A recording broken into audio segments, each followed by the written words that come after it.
I think that the two objectives adopted at the 19th Congress, that by 2035, basically, the process of modernization and so on will be completed, and by 2049, China will be an advanced socialist economy with all-round power and so on. I think it's perfectly reasonable to think in these terms. I think it's perfectly plausible. I think it's a good idea, actually. It gives China, and let's face it, this has been part of Chinese history anyway, a long-term sense of the future, a strategic conception of its own future.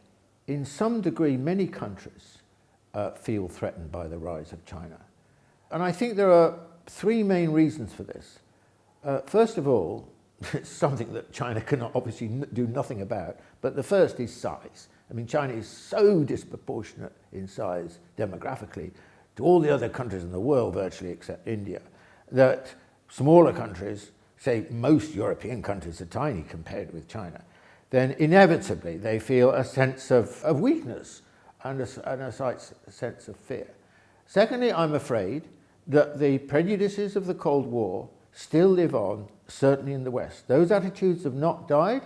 They've declined somewhat, but they could be revived.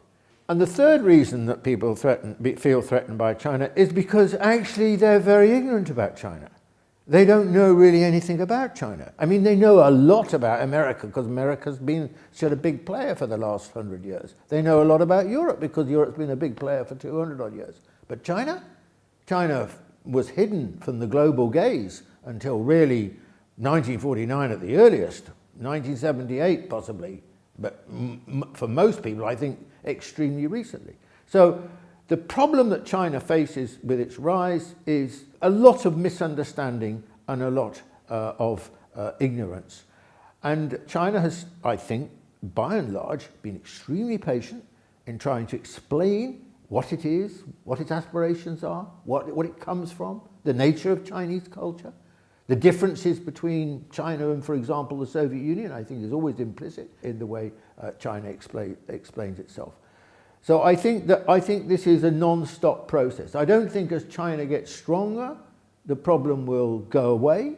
Maybe the equations will change somewhat, but I don't think the problem is going to go away.